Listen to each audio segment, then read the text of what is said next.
adi wala muna ko lebe camera ba official bibe kan temenna mbale dame wala manjay biroti bi safo yidare democratic party ko be happy birthday, happy 27th anniversary. Bari hansai UDP de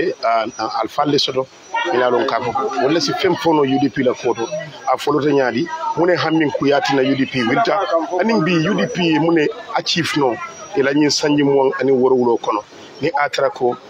manna man sakunda bari mune keda fondi nganyede menna odo 𝒘𝒐𝒏 dia wolo fawneda elders council la chairman o alaji Sambou Kanteh e olfilal nyatilna asalu konton. Assalamu alaikum warahmatullahi taala wabarakatuh. Kamara ba mbemba de ngamben ko be konton ni toni konton yu kontane dum balati bari ni ko afana do ndimbi jele moya ni sonna moya la ko son jelo la ni nyaaji adama dum to keno la adama dum yetu jelo dem male te nyaaji to wato dolon ci jelo wato do le nyaaji bari gambia al falu ila ngano mumenta ni la xamo mumenta am tini dara bla no taman teewul mo je kan ba anyama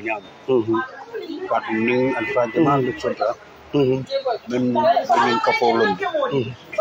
kafo nyimbe lola wato men wato ko la ko mbal ko wato mo do fo ko kama be kana ko mo fonta ba kala mo taado men no na to ko final par men na do yakata ko kafo ni lota yalo ngani won banka wala mo yinte ko Gambia la force ni public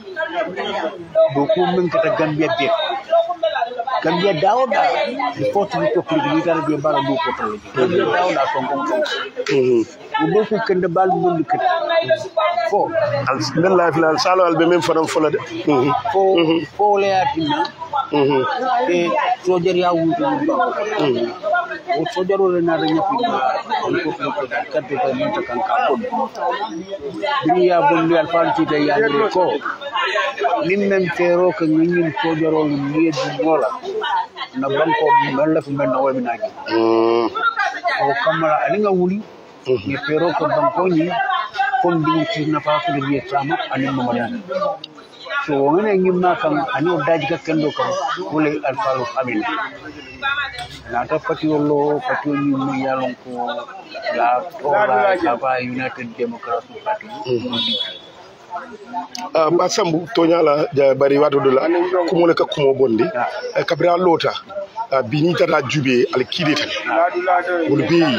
isi kilo bulandi alfal dolula ile lo nyalu ta janimbi nala yeka jani ba to la UDP yalo alfal le loda e kawdu nyobulo kono kabrin jang fo dumbe fo Gambia dandula ite Gambia lo mbakele adum alhamdulillah o fanna la pour ici ni jali seku bi jang aka folla ko alin son sembola da banko wiri wodo bi banko wiri UDP ko liye mol mu yalo ko le ni yandi ten kado bi anyata de alhamdulillah rabbil alamin foto mo folo ben bang konton naka ka duay wala mu alaji ceku kalde alaji job kalde o be balurine Kamu mulai kena yalong kontrak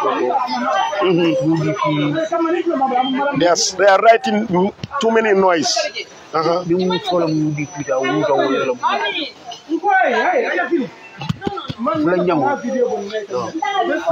Fulanyamo Sidia Channel. Fulanyamo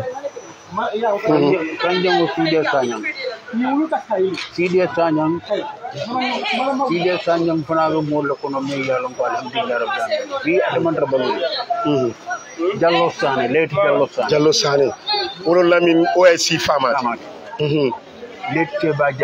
tijam mo teriboy yol farmer Allahu akbar to keba forrimbal foto Samsilla ko tonya na parti le national president akete wo fanantile okay let naman din dampa alfa barkama wallahi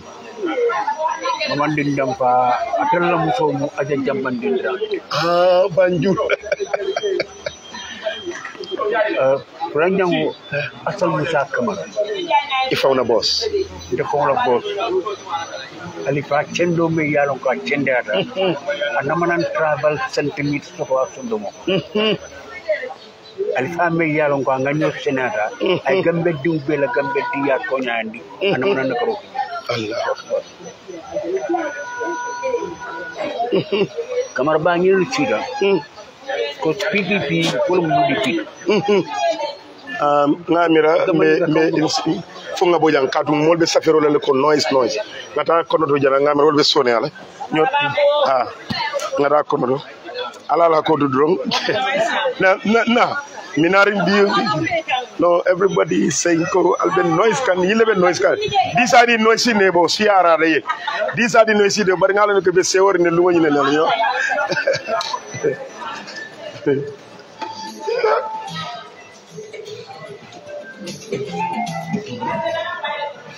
pasam nan jama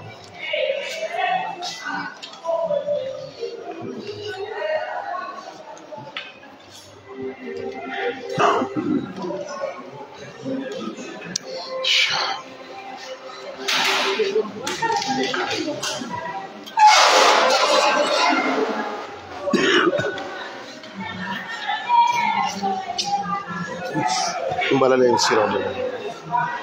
so yeah yes adina ambe fero kelala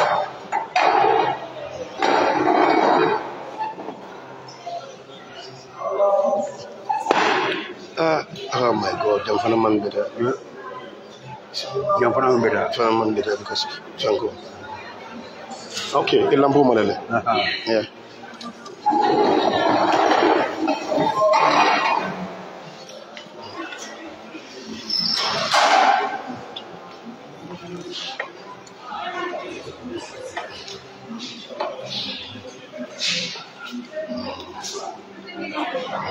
Siran kita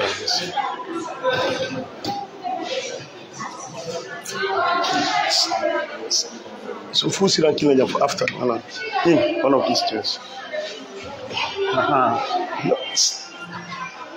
One of the chairs.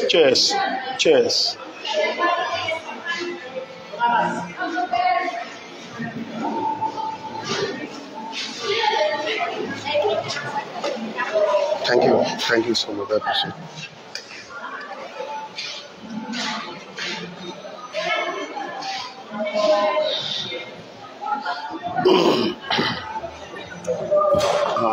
Mashallah.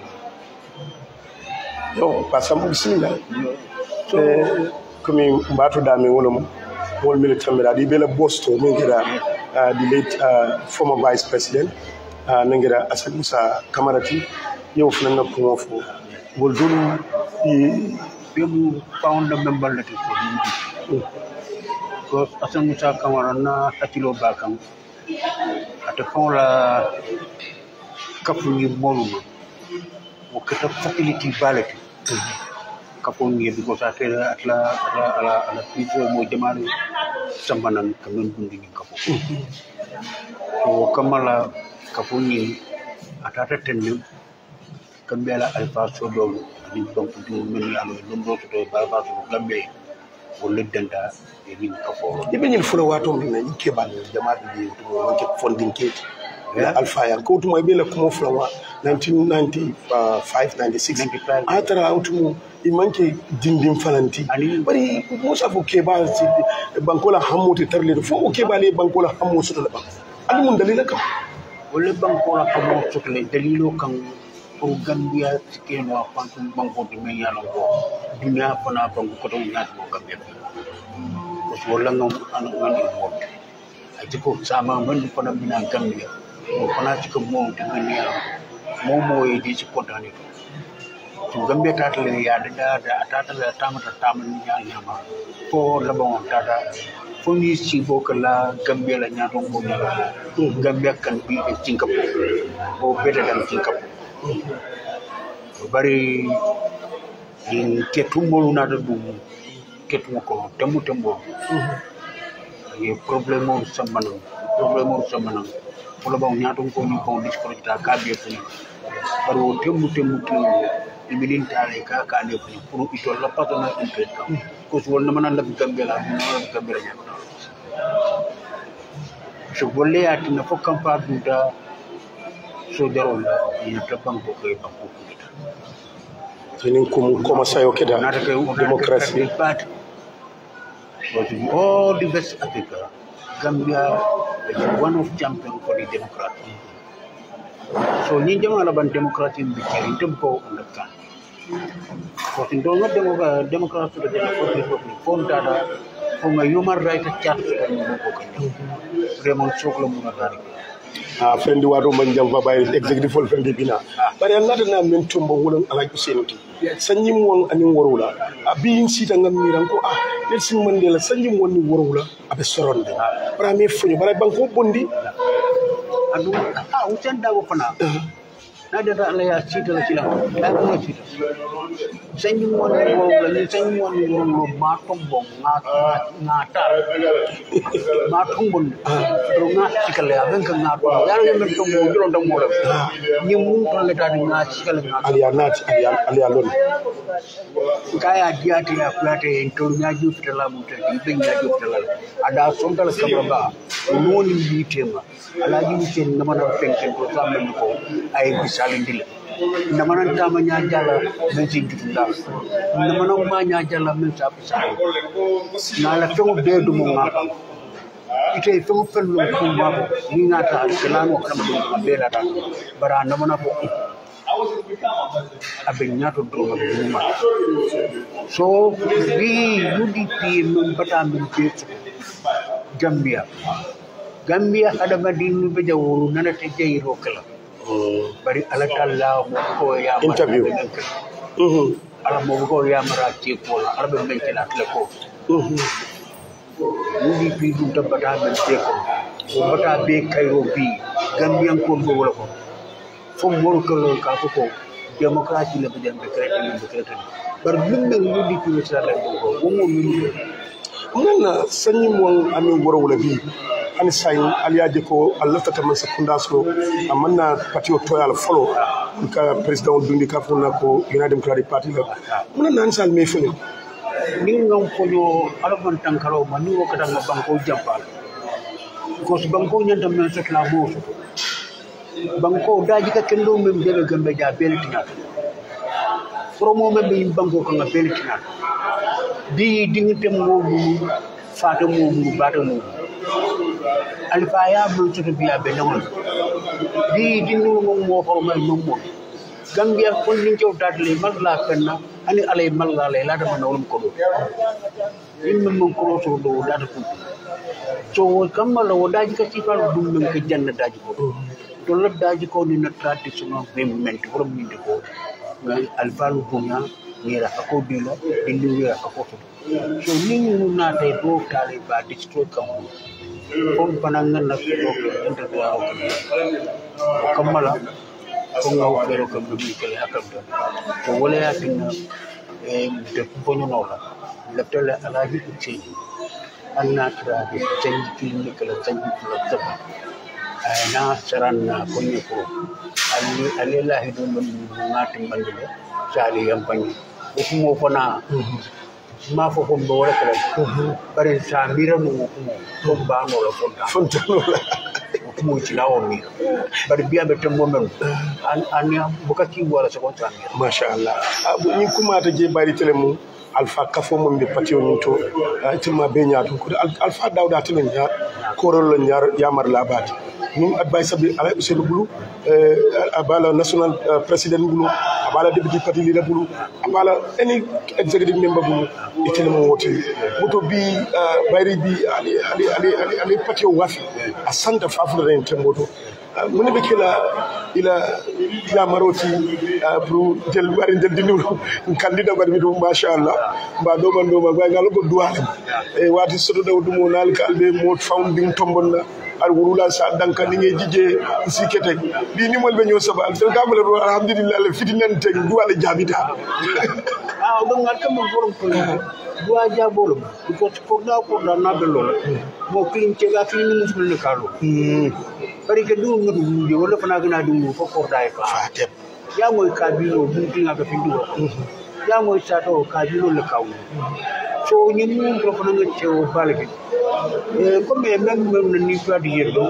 nde ñolu ni mel be dem ni hajo ale jamal kilita te daw du me ko ala me ana wallahi ala mal me la jam ala me ana ala mal me la jam so comme nan de konam no ni ko atole kado ko me boya ko dama di amul yen ni dia to da me ni ko ko bari ko tan ta back UDP ne manam bur ko ne manam back out mais ci sokul tale fo ale gambien ko to il faut que ni dino faut que ko fono so kamala do fala le ci to bar be yamaro men di la condition la ala sabare alkol tam di banko naru songa to tam di banko da du sama bar ko ne ci bar be min be de ba kam ka do mo na ma kar so gol kana ni fulindi ka fali ko kar ke ba na kar ke mo do tanyi tanke be president ya so ni kana kuma kalan tan fali ha waaw do man ko tuba mo do mo fi ko ni be ka mo fi barkamat ye fam bu ya ye pour respect ni ñen tax na mo fi yalla ni mo fi la ado inshallah ni mo fi la traditionnel bani ka mo le tuba mo tan tuba mo ite kana mo fi ngala kirmu ba da tuba mo le ya bi jere america ba mo wadde banko be da president o ñaari le Brazil le president mo da gagner 76 years ye bero faya time ballo mo la ko ni ko ando ko wonda ila university fo ko bo so da dai ko le mo fu karam bo so men ni me ya da tan ani san so ta da la to kala ka chali am 95% sa ko mo fu lo mo wallahi mo so ali ma so do ko la ni na ban ko tan na da o ci ko ko ke men ke je alamu da tene kari ya kada ñoo ñorandi ko en tata angale ya kada ñoo ñandi ko do don fa sama so wo du alkawol le mangaram alkawol le dikil min babula na pale Gambia be brinde on ko la ni bitem ngallo mitio mi jalo do na fa so Gambia o sa daw dal masha Allah ko sa tele mi dakran da janna be kala place president bi dem ba talol abe be dinal atlaka du wulo ko na e boro da ni so pen ko la e be ay ta sa dal lo ki ko ni digi ko ata ko lan de digi ko de me du ko ke amda bi lefta wo din si falle so do wolle ni wa lefta wolle tan ni banko kan kora lefta wolle uda barga bake am bari mol chef ad say be national president fana na say national president fana na ya lon na bi suti la ñaar bari li moy fatile ko dem waaw maire lan nga mëna fatile ko ci 27 years amna ño xamné yene ya ko commencé ndor ñoo nekkuñ fi defuñ dara kon ben tay liggéey bi lu gaay bay ci sen loxo yenen ko tiyé be deugër tay mom duma mëna laaj lo bu bari fatile ko demba rek waaw bismillah mina seytaane rajim bismillah rahmaan ñu fatale ko demba ci lu ba fatale ko ci lu coono lu tegu moy loolu waaye alhamdulilah rabbil alamin bañ ko fekkee ko te yaakaar gën a yaakaar gis ñi nga xam ne tey ñu ngi taxaw ñun suñ si nekkut ñi dem ne ñun ñoo ngi fi sant yàlla suñ fi nekkut gis nañ ne am nañ liñ doon ut di ko xee am nañ ñu ko doxal loolu moom óor na te set na wet kon nag loolu sant yàlla bu baax la sant yàlla bu baax la li laa ñaan mooy nga am doom mu barke loolu nga fekkee du dégg dafa mel ni parti bi loolu rek la waaw macha allah jaar nañ si tolof yu bari jaar nañ si jafe-jafe yu bari waa jafe-jafe boo gis lu neex moo nekk ci kanamam incha allah soo amee njiit lu baax ki nga xam ne dafa doylu aw wasatale moo mi wasatale wala be banko samba lola aman fenje ako mi yawul ni wala mako banko danda ka jibe ko mamari ngomu riwol be fana yeseo adu wala be nyin duniya kono sani ni te ko ya soto ya domo ya soto ya pasar ate sila de ila futala dami ite futala je wonnak alhamdulillah rabbil alamin usen dabo tentula baba ke ani executive ani femfe mo UDP ladi bi lungo nge tentu bake as national president ka to ngaje ko la fitala nyami akatama wo nyama munem keba ya fonden ko fana be baduma keba ya kana fonden ke fana be duma ka cika adum ibe kende ya ta ibe bete ata iye molla kumo moy ikake anyama surtout diaspora fana ye bulo dundi mol ko to nyimpate yo kono ni bu jang fana ye ila bulo bije woto alhamdulillah ko ka ala tentu baake maire Ansayim xamna ne amna ñoo xamni jigéen ñi ñoo xamne ñu xarañ leen ci politique bi liggéey ngeen ku nekkuñ fi xale yi xamuñ leen xamna ne doo mën a fàttaliku yëpp kon yow yaa xam ñan ñooy ñooñu te nekkuñ fii am na ñoo xam ne tamit ñu ngi si kër pour nga fàttaliku xale yi am na yoo xam ne fii leen taxawal si parti bi. dinaa si tudda ku mel ni Dembo Karañima biir Kaama so nana si parti bi këram leen daan daje booba bureau amul West Coast dina wax ñoo waaye li yàlla dogal gannaaw gi ñi dañ aw nii ñi aw nii ku teel a yaakamti rek dem waaye ñoo ñëpp bokk nañ si ñu toog di xeex ñoom Kémé seen jàng ñoom Jóob Kanteh ñoom ku mel ni suñu Alpha Safodi ñoom ñëpp ñu fi ñoom Assane Moussa Camara ñoo taxawee woon lii kooraay bureau bi njëkk a am foofa lañ ko amee ñu di fa dem di daje ñoom Sidia Sagna ñu bari daal Adja Jambandine Dramé moom nekkoon suñu président jigéen yàlla dogal Sadio Koundang Sané ñoom ñëpp liggéey nañ si amaat dañ daan taxaw te dañ booba dafa jafe te ragaluñ ci dara dañoo génn ci taw xeer sax suñu fekkee ci meeting kenn du jóg ñëpp ay toog taw te amul palansoor amul dara UDP daj na ko dañ yàgg am fit ak am ñu nga xam ne ñoo jàppoon ci suuf te am fit te ba léegi seen njaboot yi ñu ci toppa kon nag alhamdulilah jërëjëf lii moom mosal la rek ma dem si mosal la waaye li ma bëgg a sax kay déedéet boobu dinañ ko jël li fi boppam ok no problème dinaa def loolu aga si yéen incha allah adama ñëw dem si aji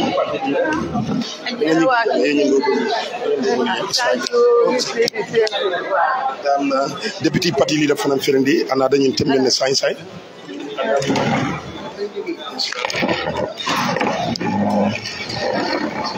happy anniversary to deputy party leader national president wala bo de diamola tay mom suñu waxal ma ama mu jël ma bu mu seeda tuuti rek mu seeda tuuti rek suñu deputy party leader aji yam Seka mom ñëw na bi pare jël na place boo xam ne respectful la ñu ngi ko celebrate ñu ngi ko wax ne happy anniversary 27th anniversary and fàttaliku démb la 27 years from today anti yam dang doon mun a daw that time. alhamdulillah rabbil alamina maa ngi sant yàlla subhanahu wa taala di julli si na Musa sallallahu alayhi wa sallam alhamdulillah rabbil alamin yàlla subhanahu wa taala jërëjëf yaa ñu boole xëcc Dabo depuis 1996 mu metti lool tere bi ñu inauguré parti bi biir Kaama mbooloo ma fa takku woon mbooloo ma takku ne ba ñu ragal tere xëcc daa mënut a wàcc bés ni tey la woon on the 23rd of August mu nekk xëcc daa ba léegi macha allah di ko njëkk a gërëm di ko sant si sincere leadership bi mu amee ba tey yàgg na nit ànd naa ne Camara Ba ñaari at ngeen jam fa wante nit ànd naa ne jam fukki at ngeen ñaawoo xuloo taagoo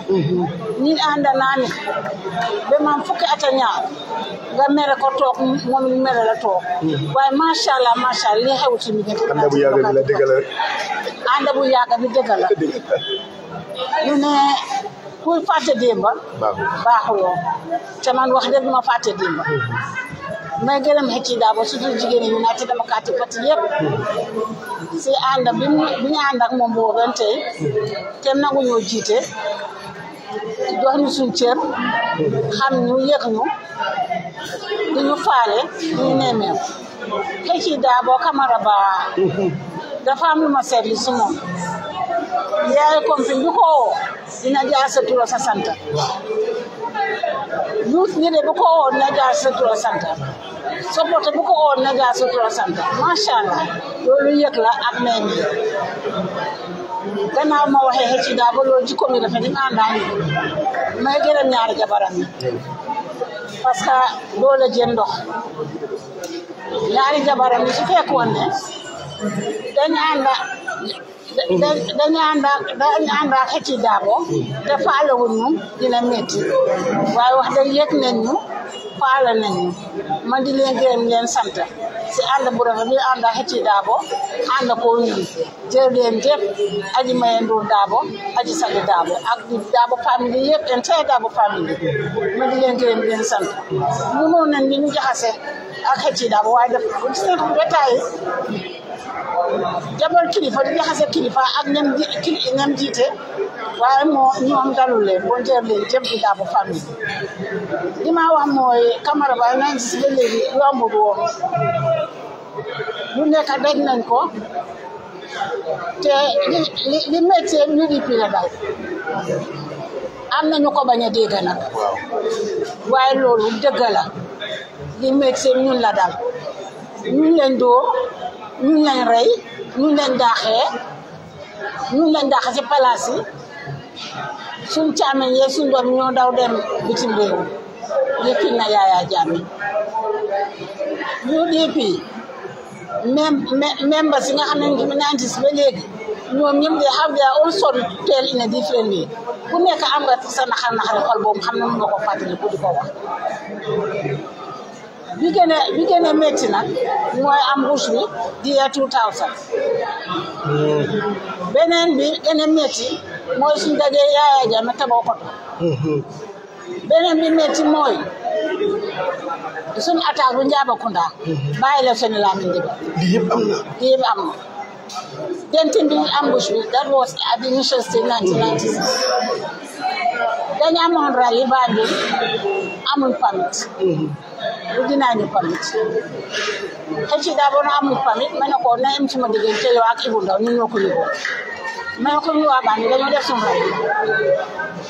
parce que suñu constitutional right la rally ba ñu def ko 30 Park waaye foofa soldat yi para yi dañoo intercept mu métti lool nag traité ñu waaye ñu ne keroog jigéen ñi ñoo taxaw ñu ñoo taxaw aji jaamal ni Dramé daalaay mi lay sol ci loxoom yi su koy naka yëkkaalaam nga takkal ci ndigaam yi man may jaabante si diggi géew bi am na ko doon ñoom mbuub instruction na ko mbuub shoot mbuub na ay mun shoot ay ba Banjul yam if I shoot tomorrow I will cry ma ne ko mbuub shoot loolu yëpp dal nañu kere rali ba man maa fa wax njëkk a wax xëcc daa ba wax keneen waxoon mu metti lool nag xëcc daa ba jàmbaar la du tooñ su ragaloon doon daw duñu agsi ba fii waaye musa daw dara yàlla dafa def attaque yëpp am na yu ma bokk yu ma fekkee yëpp bi ma fekkeewul mooy stand still pass bi te boobu daa mayoon tànk bu métti may soo dem sa xëcc daa ba pipeline suma bagage ma aji yem ñibbi wérul Lamin Diba yenn ko yàlla yem na aji yem ñibbi loolu ma sa boole waaye attaque yëpp bokk naa si yëpp doo wax dara si seen base detention bi naka ngeen meloon si biir bi ak Ousainou Darboe di woyi Jajambure yooyu yëpp li xew base ambush bi dafa métti woon tam boobu gele la ñu dugal ñu ñëpp nag xëcc daaw moo amul moto bu tane waaye boobu dara coono bu mu set ñu jël yoon di dem ba Mansajang fala attaque bi commencé ñun about 15 supporters APRC ñoo cross cap ñu UDP xëcc daaw noonu ay dem jógal nga gërëm leen nga wax li si UDP fi ma wax rek ñu commencé di ma jam si géew Mansajang soo xëcc daaw noonu ay dem tooga ma toog moom mu continué wax bi ñu dem bi ñëwee ba càmm mbirit xale yaa ngi woy yu neex na yaa Sophie Konte yéen a ko yàlla yërëm Khady Ndiaye yéen a ko yàlla yërëm Salima Kalo soo ko bëggee wax sax yaram ba daw parce que dañ jàppoon parti bi yàlla def ñuy jam ma ne leen jam la noppi leen ñu ne dee lu jam grave bi la ma ne dee lii jam la ma taxaw si moto la noppi leen ñoom ñëpp noppi ma leen léegi déglu leen ñu déglu ma leen jam la am grave bi la ñu ne jam la ma ne fi moo jógee ñu ne si kaw moto ma ne am na waaw ñu dem fooda daaw ki daan escorte si ñu taxaw beneen moto taxaw Ousseynou taxaw ñun tam sa moto taxaw man tam ma wàcca ki nga xam ne mooy escorte Ousseynou it was thoroughly planned by 22nd July ñu ngi am baare boo xam ne ñu ko teg semaine la luñ tabax la kooku di ko génne rek ñu seen leen ñu jógee si àll bi ak jaasi yi ñu ngi jàpp noonu laa yuuxoo suma génn gi tëgg a génn ne wàcce leen ñu xeex Marie Jones jàmbaar la dañu fayal waaw mu ngi Sweden congratulations waaw Marie Jones congratulations yàlla def Marie Jones ma anti am lu la jot yow ni nga ragalee ni nga ne wàcce leen ñu xam ne waaw suñu xeexu dinañu rey ñu wàcce ñaari xalel yu jigéen ñoo attaque Ousseynou of the same height party leader ci daa bu wàcce ñaari xale yu jigéen ñoo ko attaque so you target ko nag dañ ko attaque okay waaye moom it baa ngi la yoroo suñu doo baa ngi waa Ablaye te Ablaye ñu ngay xam ni ñoo def noonu la woo ñaaree loxob jànq bi de ko si digg gannaaw bu jànq bi dañ root si suma tànka bi kan moo defoon loolu xëcc daa bo waaw léegi yaa def in defense of himself yàlla def kii na xew daal keneen ci di attaque Marie Jones Sireko rek faal ak seekaño ma ne génne leen xëcc daa ba moom lañ soxla duñu xëcc daa man du fa jóg waaye ñu ekkati ko génne ko fa ñu continuer si xeex it was not an easy fighting very tough xeex nañ tigi man camara ba tam boobu suma daan dem dama lis ñi dem ñi boot moto bi yëpp biro baa ñëw su ma la gisee dangaare ma ne dégg dew ma yaa ngi bañ a bind seetu waaye kere bind boobu am na njëriñ ku ma gisu dama seet sunu bu ma ana diw ñu ne diw gisul ko ñu dem seeti ko ba si jaadama former sponsor candidate Elias consequence ñu ko temple master man na jaadama ñëw na ñu ne ñëw man a ñëw na bind naa ko ñu dem si àll bi ñoom loppi fekk ko fa wóor nañ ko ba dama loxo bi mu nga xob ñu indi ko métti woon na si la Aliou Ndiaye dee Aliou Ndiaye nag man si li ma xam ñoom ñoo ko rey parce que xeex bi dafa métti woon xaamee woon te wul woon da ngaa dégg taj jaas mais gën su koy daxaba mais na di léegi su koy daxaba ma di ko gërëm bu baax a baax a baax kere am na lu mu fa def su amul woon fi du ko def te leen fa def moo ñu sowe ñun ñëpp yal na ko yàlla fay yal na ko yàlla fay merci opportunité di jaale 𝒂𝒄𝒄𝒏 di ko jaale 𝒂𝒄𝒄𝒏 di ko jaale 𝒂𝒄𝒄𝒏 président jigéen di ko jaale Yamou Yam di ko jaale United Democratic Party yàlla def ñu jógee fa dem fiñ fanaan te suba sa la ñu jël si ndax ñu ne dañoo escorte Banjul soo daal yi deewee fu li am ñu jógee ñu Kundam ñu yóbbu ñu ba sa police ba si police bi waaw xamoon naa ba seen police station bi and seen sel si dafa daw xanaa si yéen yëpp da ngeen nekkoon si biir sel o fan ngeen nekkoon si ñun si biti lañ nekkoon si gannaaw si gannaaw ok ñu attaque si ñu ñoo leen arrêté yóbbu leen police soo police dugal leen seel waaye su suba ba Baba Jom ñëwee seel leen ubbi dafa bare woon doole waaw attaque bi yéen si la bokkoon yal na ko yàlla yërëm waaw mu change mu ñëw ñu change scénario bi yëpp mu change ñu dite ñu bàyyi attaque si ñu dem yéen ngeen nekk si police station am na benn bu leen doon launch a second attack neex naa nettali tey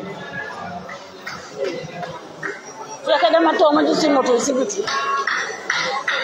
ma ne leen si moto yi si biti óorul bi ngeen dugal si biir anything can happen ma ne mu ngeen see dugal drogue sànni ñoo ko fi def lu waa ñu dugal moto yi si guddi gi nag ñoo dañoo loon ñu am information ne dañoo loon an other attack kere 𝒂𝒄𝒄𝒏 dañ ko def loolu xam ne buggu ko lan mooy loolu mooy si ñun la fanaan si ñun jigéen ñi waaw dañ ko sànga neexu ko waaye amu choice ndax ñun tam bakkanam bi moo ñu gën a loon keroog bu di keroog dictate moo fa nekkoon very tense yaa ngi dégg knowing that you Yaya Jammeh moo nekkoon indi power benn tey na ngeen teg seen bakkan waaw léegi mu sàngu waaye mu ngi meer soo gisee bootem nga xam ne meer na waaye nag njiit la yéen rek dañ koo def loolu mu ko ta def te das real leader yow doon na lu neexe ngaa def topp bakkanam munoo naa bañ deneen dal ko si mu nekk si suñu digga ñu sàng ko ñu toog rek dégg attaque bi ñëw fi moo eeg noonu rek ñañ mu ngi attaque rek ñu yëg ko rek mu am ku ko fetel ci ko fetel nag ñoo xam fan la waaye du si biir ñu amewuñ fetel ñu fetel ko mu yuxu yem fa dak ndax faa na ndax faawu waaye loolu la wax waaw boo se ñu nekk fa metti woon na am na ñetti fan sangu woon tere bi ñoo sangu ji Maamari Jóob benn buba lañ sol wecciwuñ dara nangu ñu def dara waaye tere bi nangoon ñu sangu ji Maamari Jóob kër Bakary Kaba Kama lañ sangoo kër Bakary Kaba Kama sorul parce que sorul police ñu dem ñu joxe ñeenti soldat ñu doon garder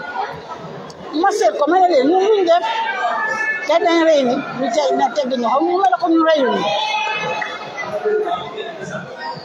ñu dem xanaa 𝒂𝒄𝒄𝒏 tam dafa bokk si ñoo xam ne dañ dem sangu waaw parce que tere daal sangu nañ daal yàlla de ñu toog ñu ñëpp lañ caajoon nag the whole entourage the whole delegation ñu ñëpp lañ caajoon moo da ñu ne yore Aliou Ndiaye waaye xam naa Aliou Ndiaye suñ ko ñëpp reyoon dañ ko dogal moo sa moo waaye yaa dem ñu drop charge si ñun boole si 𝒂𝒄𝒄𝒏 Sadio Koulian Sanyang Adama Diallo happy anniversary Adama yaramam neexut waaye xeex bi si àll bi moo Sadio Kounyang dañ xeex tigi ak lopi meena dañ taxaw waaw daa ngi dégg soo léegi ñu cay Adama Diallo Sadio Kounyang ak Fandaba Bakaw ñetti jigéen ñi leen caajoon Bakaw ñoom lañ caajoon ak góor ñi léegi biñ leen yóbbu si base police base code bi kere foofu lañ waroon doga jël code bi Boori Touré moo fa nekkoon magistrat Boori Touré ne nañ hand over code bi Banjul kere lañ daaxa Boori Touré waaw mii suma doom waaw kere lañ ko daaxa waaye balaa booba ci daabo jokkoon na ambassadeur si American ambassador British ambassador ak Sénégal ambassador parce que ñoom fa Sénégal lañ te they were involved understand ñu wax ak ñoom Boori Touré mii yal na ko yàlla fay am na fu mu taxawal jiw di am na fu mu taxawal réew mi kere ba ci daabo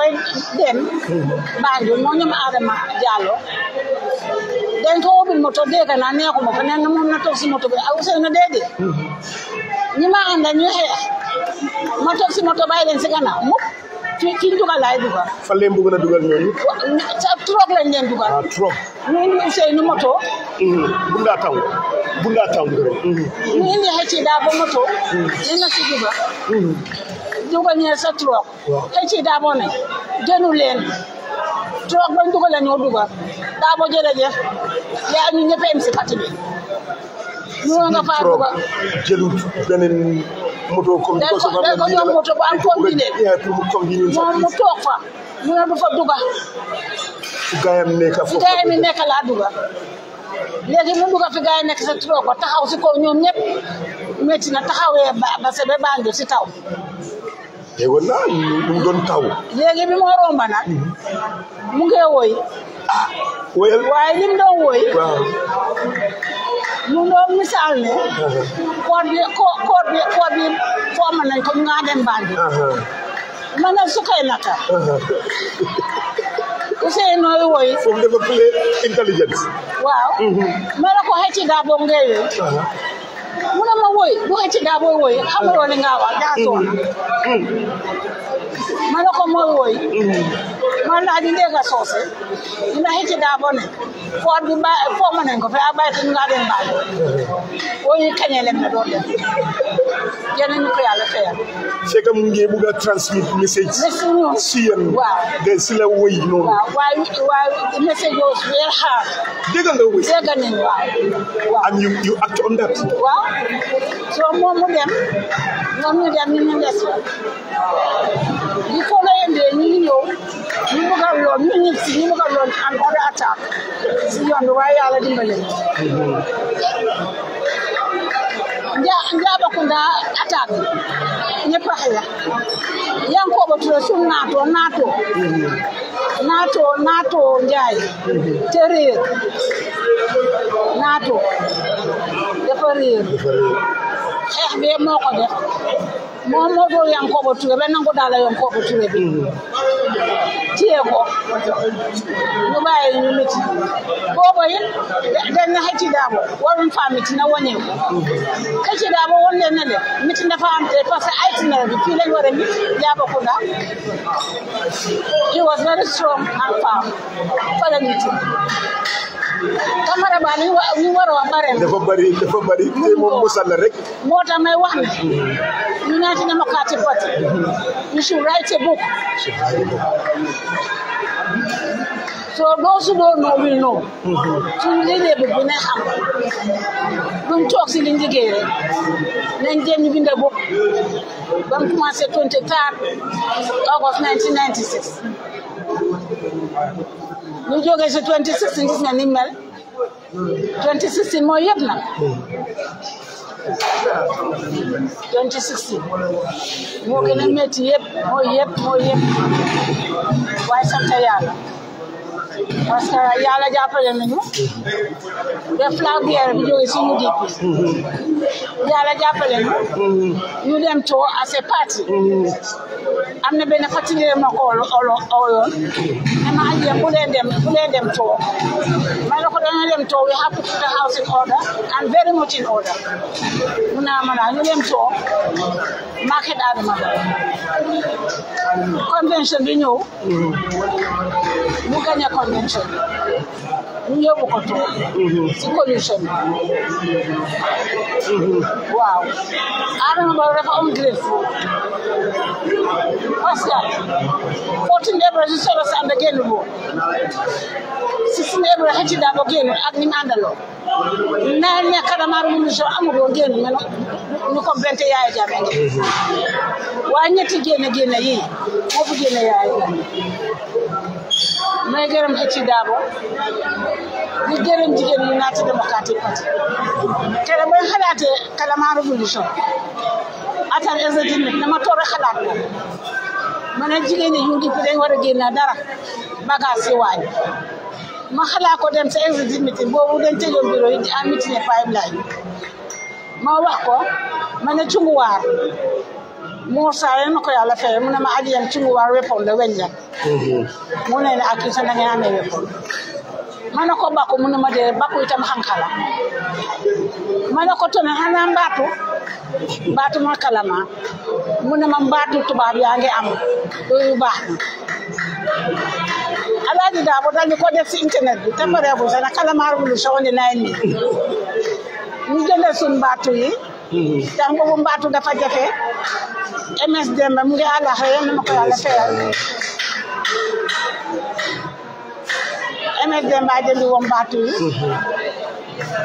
moo xale bi la si Bakaw ñoo jëndi woon mbaatu yi wóor ko encore bi Serekunda bare woon na ma ne su ko defee si moto gi di dem moom mun nañ koo intercept laaj xale yi lan la waaye biir baa biir lañ ko transport yóbbu ko kër Yamou Ndaw Yabo Banjul def nañ ko ñaari fan on the 7 on the 9 ñu soog a am ci Kadamar Revolution bala ma Kadamar Revolution burum révolution a njëkk a burum révolution dañ ko njëkk a bala soog a def Kadamar Adama Barrow xam nga fi mu jaara yow it wasn't easy waaye fàtte nga yëpp ba démba yaa ngi tudd UDP xam naa la xew yëpp démb waaye yéen la yàlla danga or yéen yàlla fay li nga def UDP ñoo la taaj gannaaw yàlla yónni yaa campagne nii faata danga am li nga am léegi ki nga njëkk a kii dana sa faa man de maa Adama 3 years ñu jotee 3 years Kamara Ba moom moo jotee Adama Ba. li nga waxee interview bi si radio bi. 3 years moom moo jotee parce que 3 years mooy agreement signing MOU waaye signing agreement moom suñ signing wu dara sa góor baatam ñetti at ma jotee moom te ma bokk si d'accord ñetti at ba pare ñu ko soppoo mu def leneen léegi am na ñetti at gën a juróomi at xam na juróomi gën a fukki at mu ne 2020 dafa taxaw ñu ko xaar ñu la xaar waaw may gërëm ñëpp di sant yàlla beneen yoon di gërëm aji sukay nakam aji jaamandiraama yàlla ko yàlla yërëm Sadio Kuñan yàlla yërëm ko Anta Samba Xoroje Ndour Kunda Kamara Khady Ndiaye Salima Kalo Jaaray Fati ñi gaañu bare nañ Singu Ñaasi suma caami Solo Sande Lamin Marom Ibrahima Njanko Cissé Ibrahima Solo Kurma ak ñeneen Kemi Fitas métier de projet te ñu ko ñaari yoon ci ñu digg rali ba amul famille ñu tëj ko si loolu inspecteur général maa ngi laa wax na bàyyi xel Ablaye Bojang bàyyi xel suma xel ñu na si Kemi Fitas 𝒂𝒄𝒄𝒏 moo waatoon na tëj 𝒂𝒄𝒄𝒏 bam ko tëjee 𝒂𝒄𝒄𝒏 appel tombe ñu jàpp 𝒂𝒄𝒄𝒏 bés 𝒂𝒄𝒄𝒏 ñoo ko ta 𝒂𝒄𝒄𝒏 ñu bokk benn moto 𝒂𝒄𝒄𝒏 ñu tëjoon 𝒂𝒄𝒄𝒏 ñu bokk 𝒂𝒄𝒄𝒏 moto jógee prison dañ tëj 𝒂𝒄𝒄𝒏 sentence ko mu appel 𝒂𝒄𝒄𝒏 ñu yóbbu ko remand muy court boo ka 𝒂𝒄𝒄𝒏 benn moto ñëw si court ñu toog ni moo 𝒂𝒄𝒄𝒏 man duma bàyyi jàmm ma dem toog seen biir man na fenn mu ne ma ne ko gis nga mbiri yàlla mu ne ma ay aji yam bàyyi ma ne ko esa gis nga mbiri yàlla mu ne yàlla àtte inspecteur général xamuloo te xamuloo ëllëg Ablaye Sagnang liñ bañoon xeex ko si nga bokkoon léegi yaa ngi delloo Adama Barrow si liñ xeexoon li aaye woon Yaya Jammeh ba génne ko Ablaye boo jom duñ ko nangu te duñ ko nangu ëllëg duñ ko nangu li nga def on lawful arrest nga def andin si te andin si ëllëg man laa woon seriously ku wax nga arrest waaye man laa woon ne li nga def du dëgg du yoon bàyyi nit ñi seen jàmm dañ ci xeexoon Yaya Jammeh ngir liñ daan def TRRC mu ne never again what is coming again duñ ko nangu Ablaye Sagnang bàyyi sa xel bu baax a baax duñ ko nangu de fi nga bëgg a yóbbu Gambia Adama Barrow duñ ko nangu duñ ko seetaan Adama Barrow su koy daxa ba réer na gannaaw yàlla bokk nga si lu ko réer yaa dafa téye su ka toccoo ko def ko lu metti ak bitin sépp def ko Nogo Njaay def ko Faat Camara def ko ñoom lang noonu def ko ñëpp ñii dee ñii dunda feebar ba nga toogee bitim financier lang leen wax defuloo ko su kay dee na waxuloo dara si deeyu su kay te su kay su génni woon ni ko ndoo falu def nga lu ñaaw nag si kanaa la si victime si yéen yàlla fay Adama Barrow Camara Ba jërëjëf mère kontaan naa comme Fatou na ñëw na léegi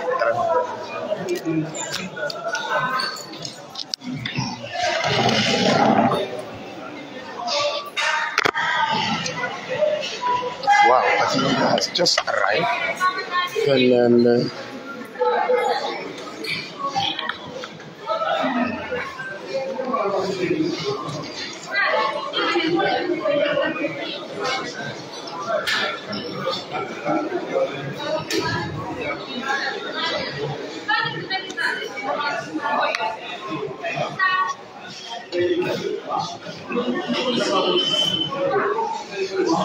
sorry.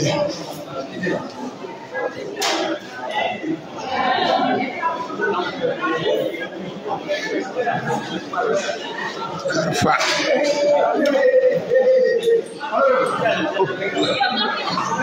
Sorry, I came before everybody, so it's not my fault then. No, I know I would come. Sorry, come. Now the mobile will be on loudspeaker.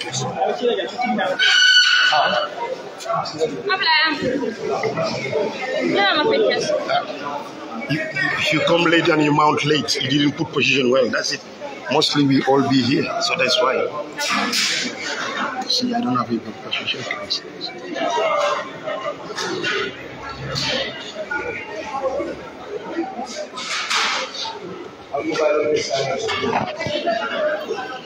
Interruption. No? I'm not. My here.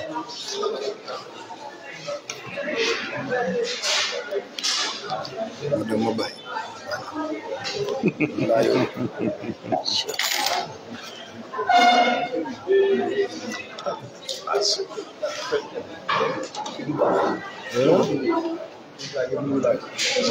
No, you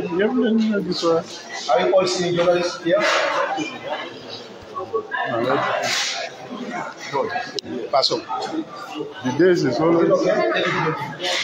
have to hold it. Pass on.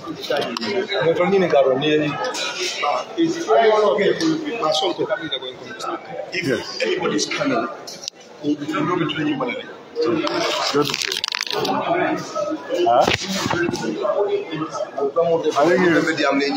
think you will sit there.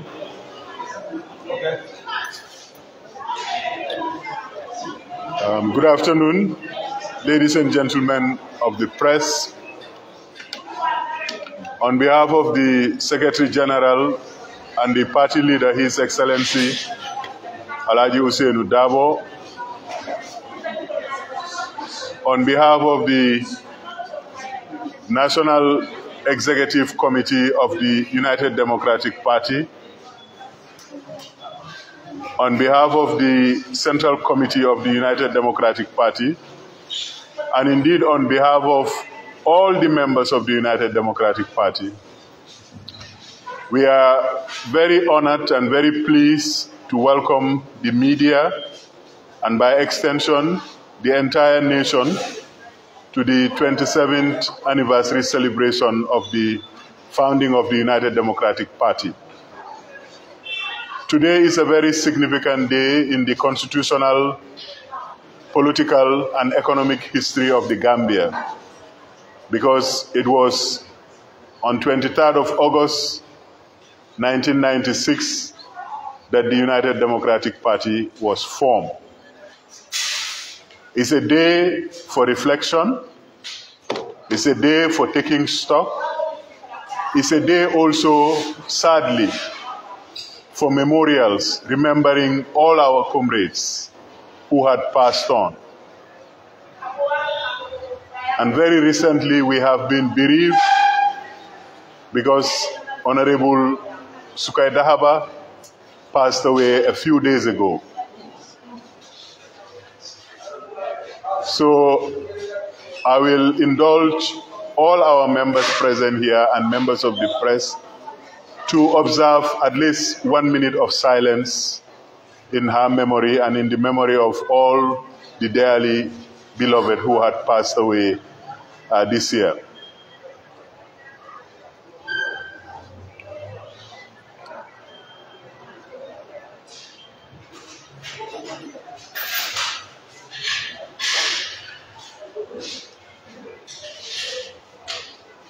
Thank you very much. May their souls and the souls of all the departed faithful rest in perfect peace. The 27th anniversary of the United Democratic Party comes at a very difficult time globally. And we are moving from one crisis to another in our own sub-region. In the past few years, the whole of ECOWAS, for example, was under democratic government of one sort or the other. But as we speak, there is turbulence in our neighborhood. There is crisis on our front doors, livelihood challenges. So it's a very somber time. And therefore, we urge all Gambians to reflect on the struggle for democracy, good governance, and prosperity that Ousainou Darboe and his comrades have been fighting for the last 27 years. This address to the people, this address to the nation, to be followed by a question and answer session, will definitely recognize the valiant efforts that the United Democratic Party as a movement against dictatorship, as a movement for democracy, human rights, and the rule of law. I'm sure the party leader in his deliberations, in his answers to your questions, will allude to some of them. But in our presence today, we have some of the founding members of the United Democratic Party and some of our leading members, people like the former foreign minister and former ambassador to Paris, France, His Excellency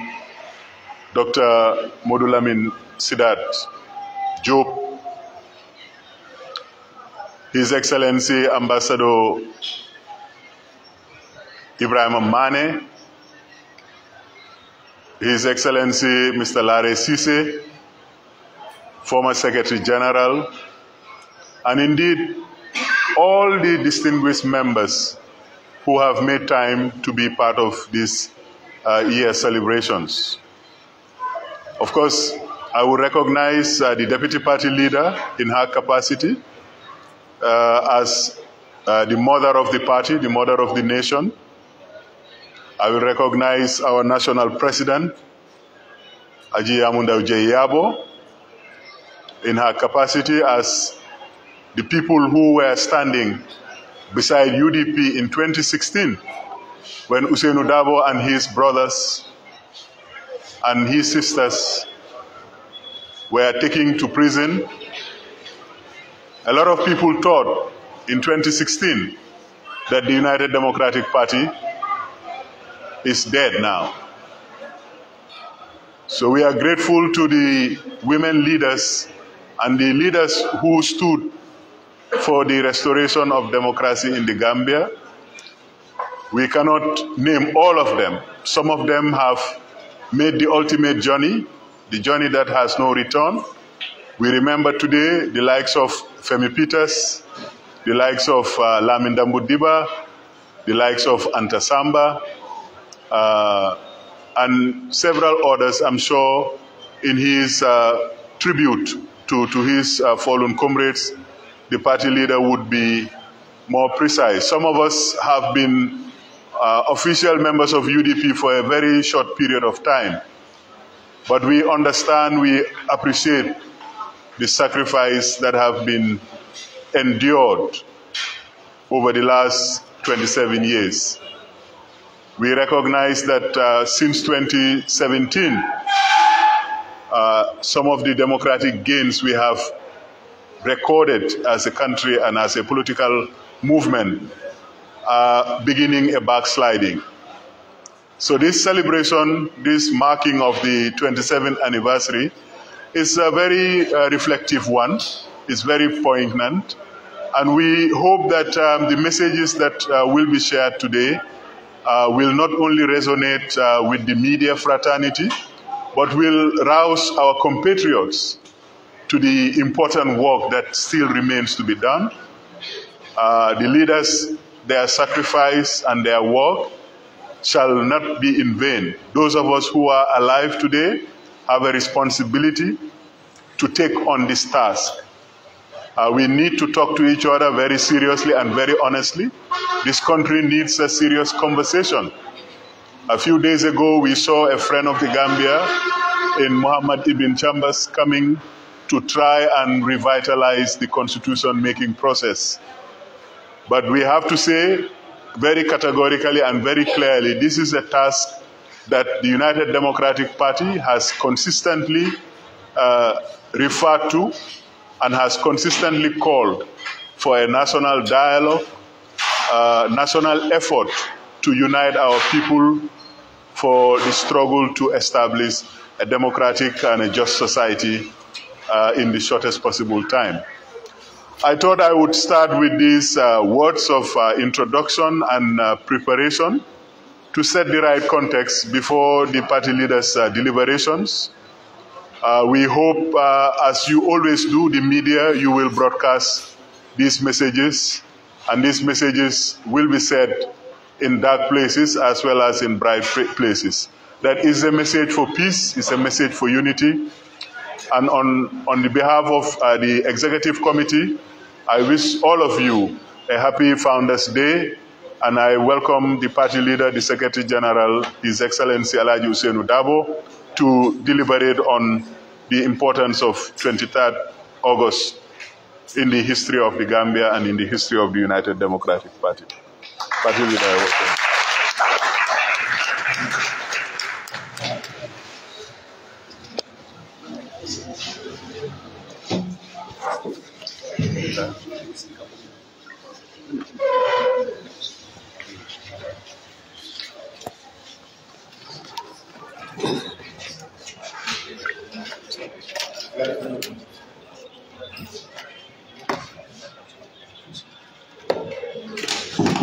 Yes,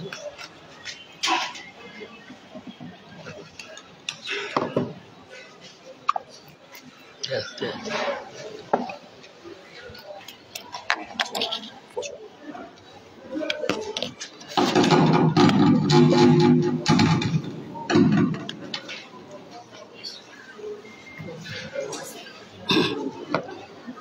Thank you very much, Mr. Tal, the moderator, and thank you very much, members of the press, for responding to our invitation to be with us here, 23rd August 2023, to remember, celebrate, and rededicate ourselves to 23rd August 1996. Gentlemen of the press, on the 23rd of August 1996, I held my first press conference. And at that conference, I made statements and pronouncements which up to today is reverberating in every corner of the Gambia. And I would like, with your indulgence, to quote the brief statement I made to read to you the brief statement I made on the 23rd of August 1996.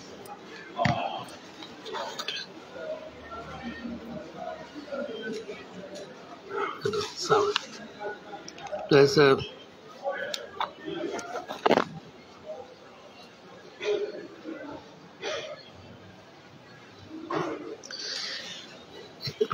it reads thus: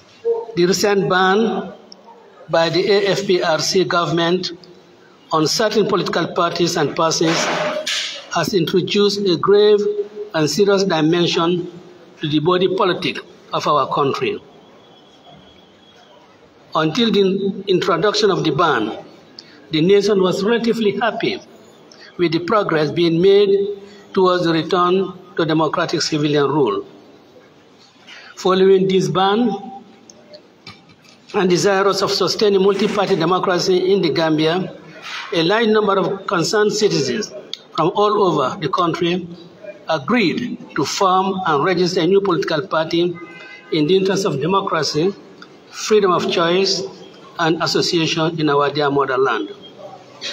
The party pledges to uphold and defend collectively and singularly for the common good, freedom, justice, and equality for all, irrespective of gender, race, religious, or political affiliation, as enshrined in the Constitution. In this regard, the rule of law, tolerance, democracy, and political pluralism will be the cornerstone of the party. To achieve this, the new party will field candidates for all elections in the Gambia, namely presidential, parliamentary, and municipal elections. In the light of the foregoing, we appeal to all Gambians to give us their unequivocal support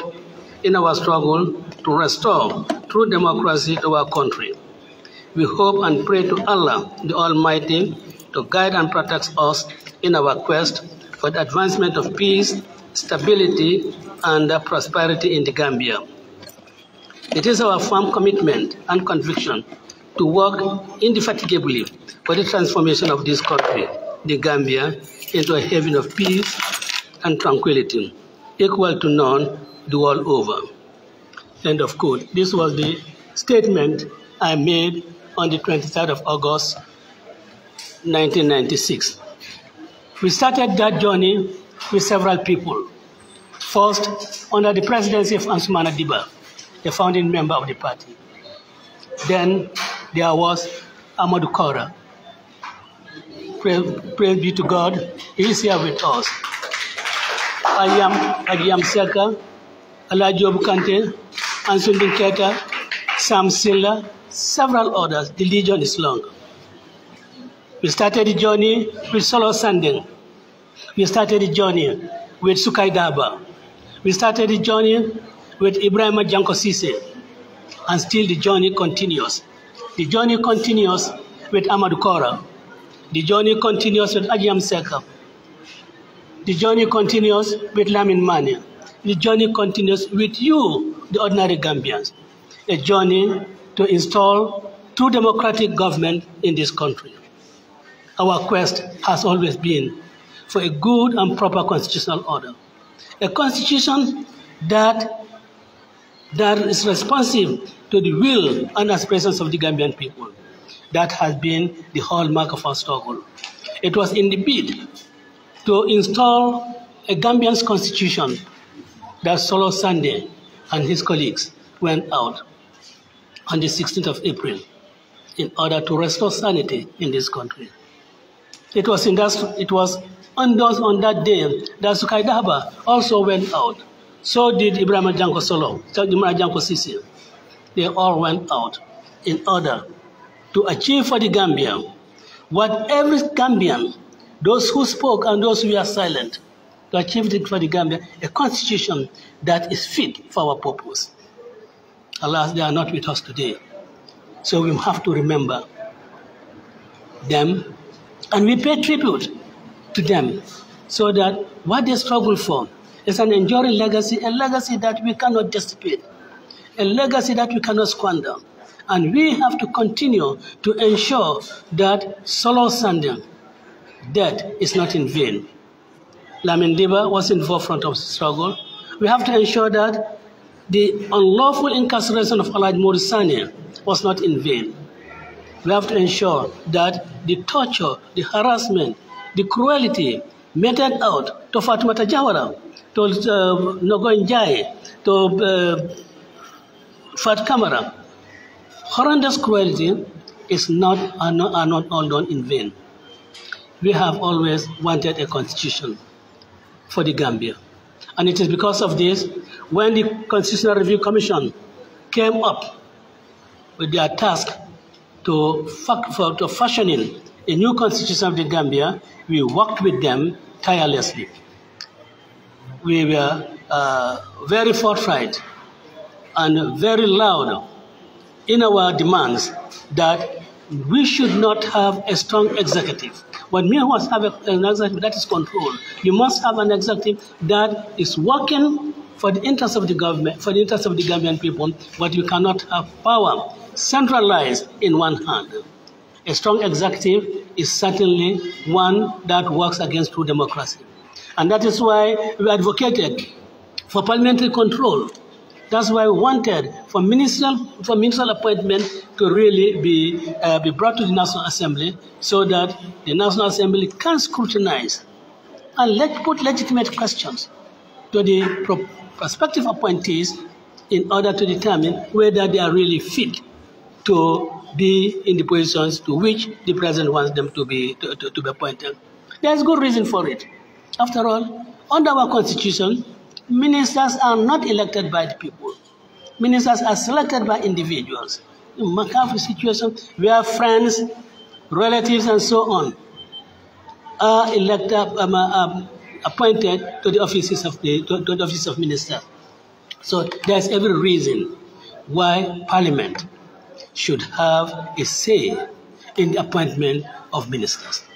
There's every reason why Parliament should have a say in the appointment of certain officials, such as the Inspector General of Police. And once appointed, he should not be subjected to the direction and control of any other person. That has been the position of the UDP, because leaving the Inspector General of Police at the whims and caprices of the President, he would be giving directives that will really be for the political benefit of the presidency. We believe that Auditor General should also be one that will be appointed after having been carefully scrutinized by the National Assembly. The UDP believes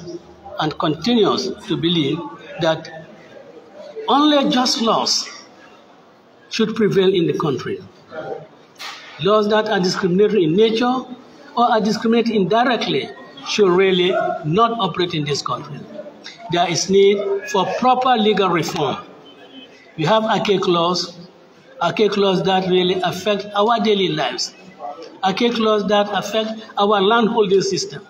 archaic laws that affect our contractual obligations. We want to make sure that we have in this country laws that are responsive to the modern needs of the Gambian people. We cannot be crawling when the rest of the world is flying. We have to make efforts. At least if we do not fly, we certainly run at a speed that is admirable. And this is what the United Democratic Party wants to have. We have stated in our opening statement in 1996 that we want a prosperous Gambia. A prosperous Gambia can only come about when there is concerted fight against corruption. A prosperous Gambia can only come about when we have selfless and dedicated person, entrusted with responsibility for running the affairs of this country. We cannot have a prosperous Gambia when the country is steeped in corruption. We have seen what is happening in this country. We've seen about 400 million analysis in the ports authority. The secure report. You have seen the corruption in 160 million analysis. We've seen the Auditor General's reports, which some people, some uninformed people, or rather, maybe not some uninformed people, but some people who do not care for what happens to our resources, categorizes such findings as being mere opinions. This is a cause for concern. And these are the issues that the United Democratic Party is really taking up. And these are the issues, sorts of situations that the United Democratic Party wish to ensure that there's an end to it. The United Democratic Party had always believed and continues to believe that this country has every opportunity of being lifted from a least developed country to a mid-income country and subsequently to a high-income country. This United Democratic Party is achievable, and we have started working on it by producing a document called the New Gambia we want to build. And that New Gambia that we want to build, together with the manifesto and the 5-point agenda, will carry this country from a least developed country to a high income earning country. And the Gambian people I believe, should have no choice but really to support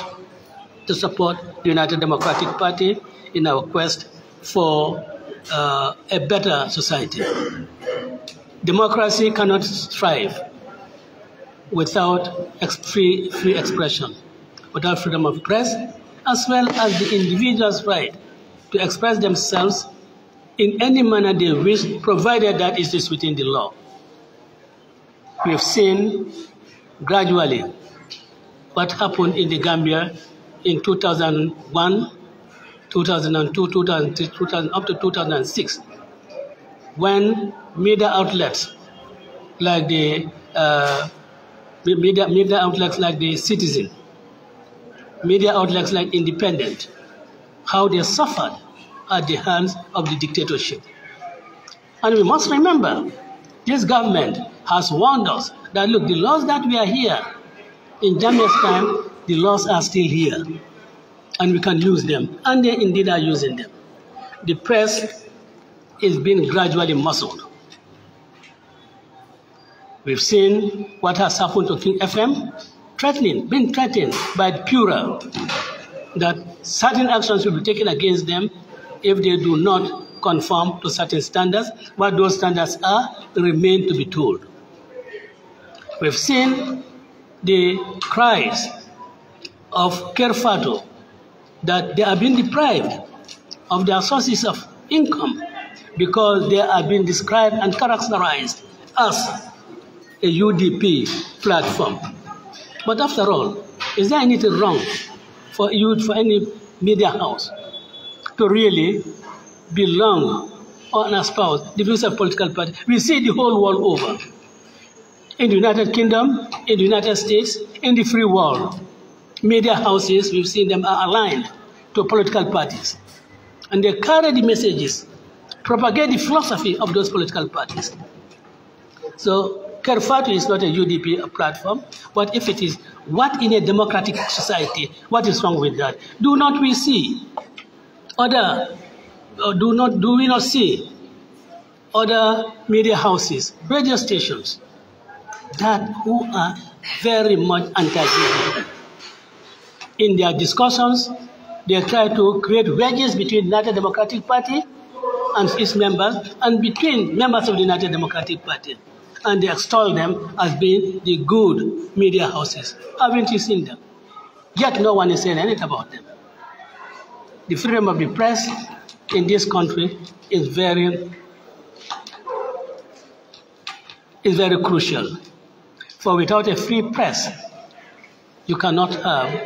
democratic ideas that have been expounded to be really put across to the citizens of the country. So our struggle,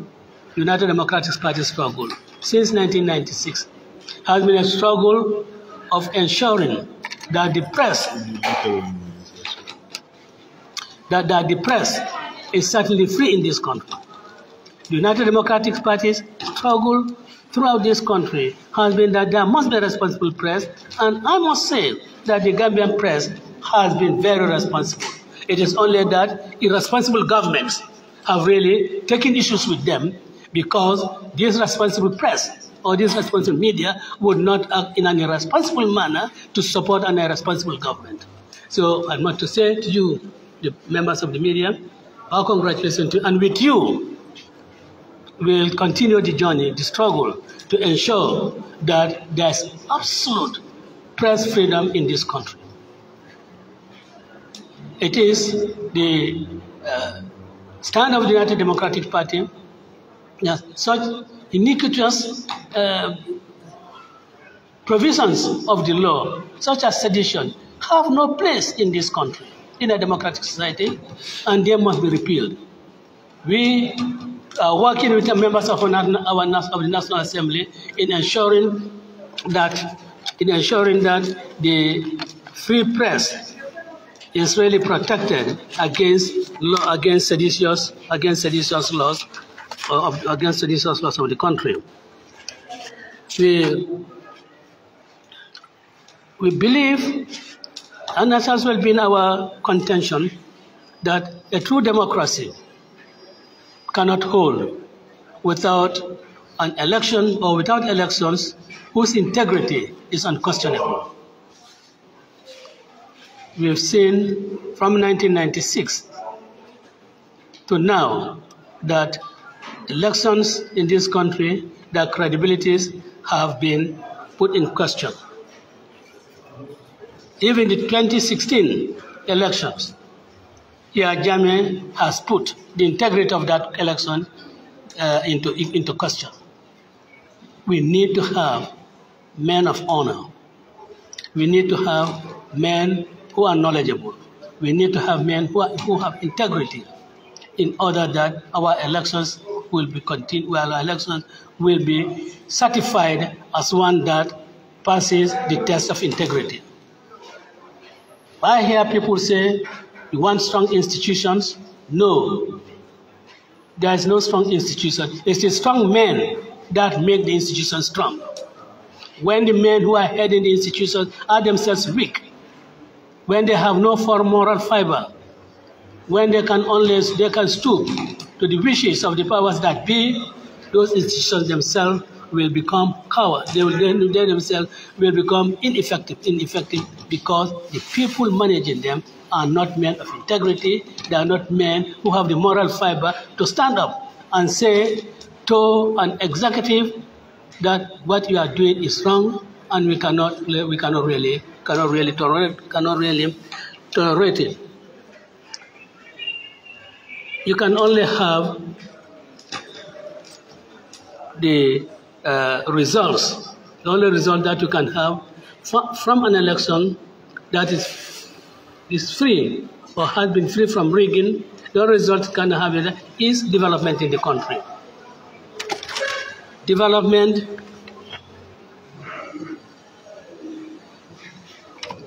is development in the country. Development that really address the needs of the people. After all, the best development in any country is addressing the problems of agriculture so that people have food security.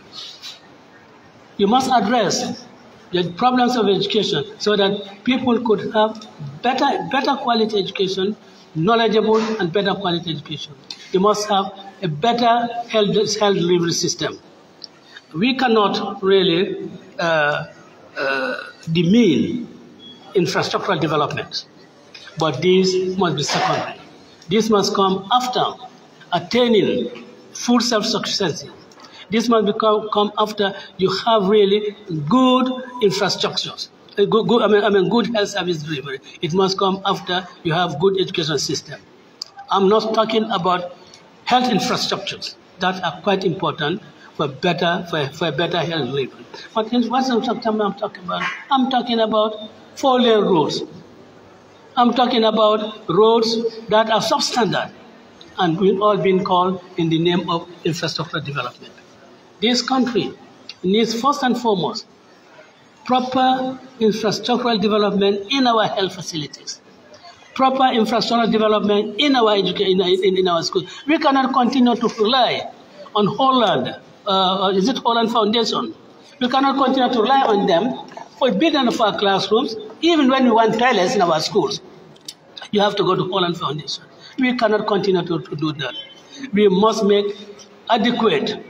budgetary allocations so that it becomes the government-owned responsibility. We do not have to rely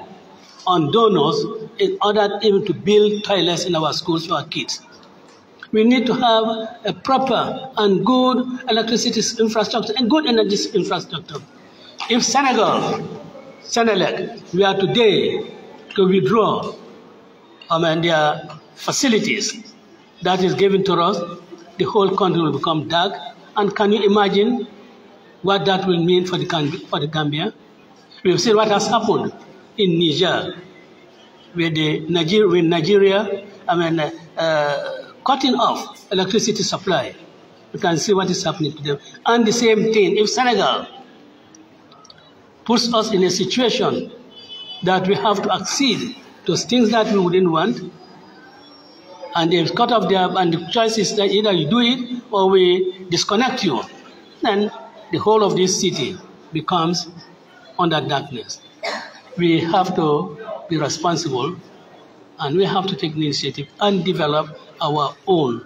energy structures. We cannot rely on we cannot continue to rely on cap power. We cannot continue to rely on Senelec for our electricity supply. We have to do something more than that. And this is what the United Democratic Party has since 1996 been advocating for. And that is why when Jammeh went to the ports and got machines, had a good big parade, which led to the demolition of flyovers in certain parts of Kanteh municipality, brought in generators, which at that time, I think this was in 2015 or so, and I told people that those generators were older than my mother. People thought it was a joke. But 2 years after, all of them break down. When the foundation was laid in Brikama,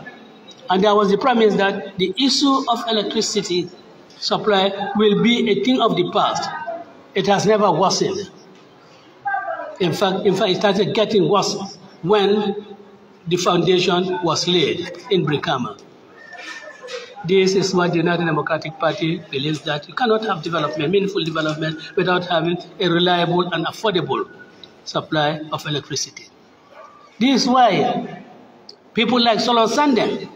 went out, because they want a government in place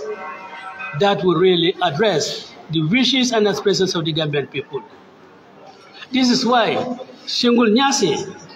agreed to be tortured. This is why Shingul Nyasi agreed to be dealt in ways that no human being would deal with his fellow human being. This is why people like Dr. Boro Suso abandoned this idea of going to work for Shelter Africa and remain in the Gambia so that we can have a country developed for our people. This is why Sidia Sanyang went out in September of 1996 to face the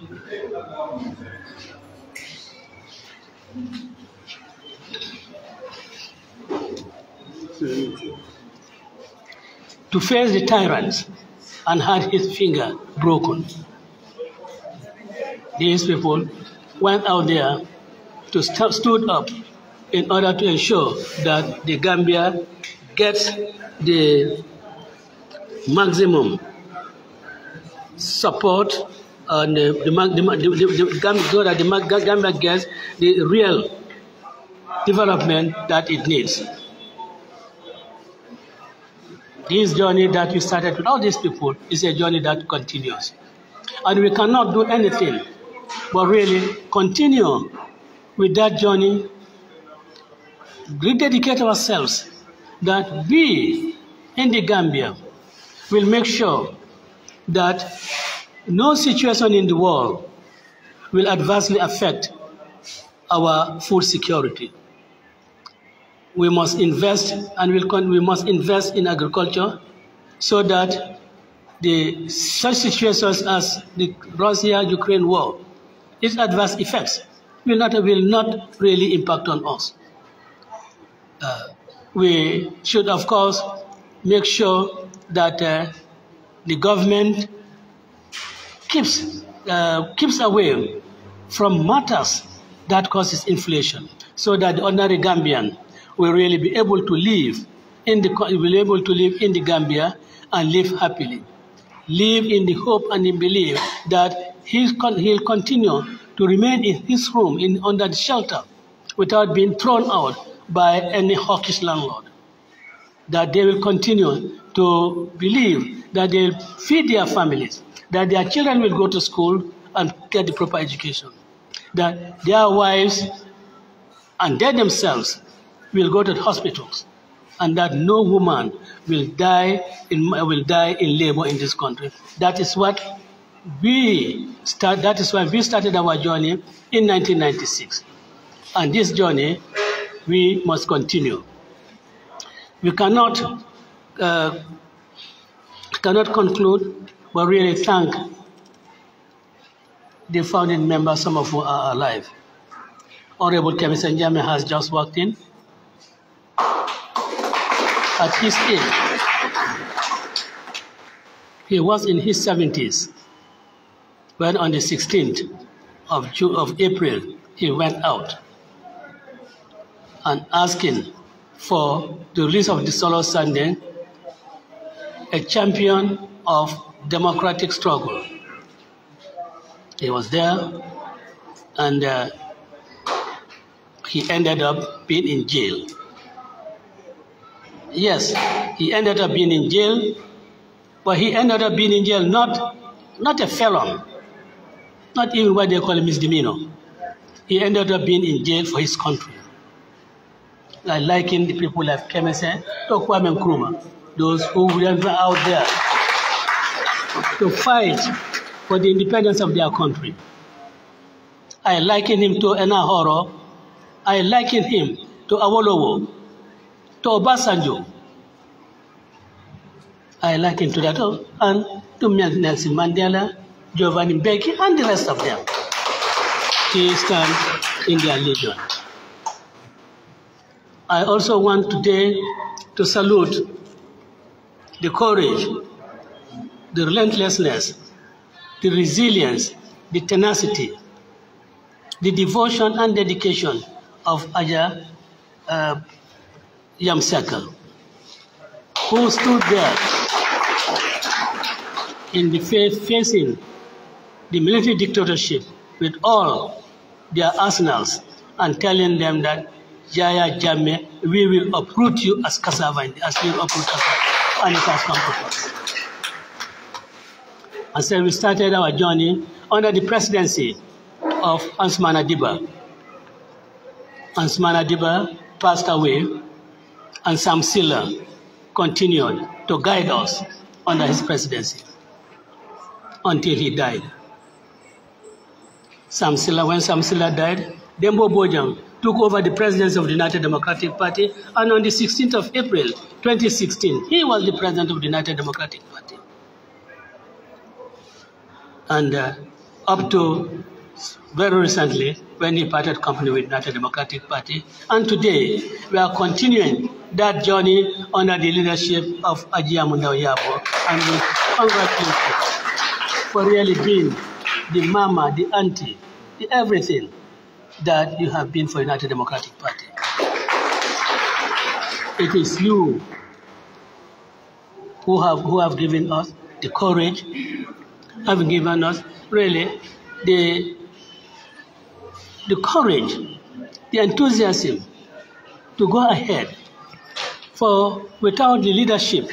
that you have given us, we will certainly not have been where we are today. So we thank you very much, and every member of the United Democratic Party thanks.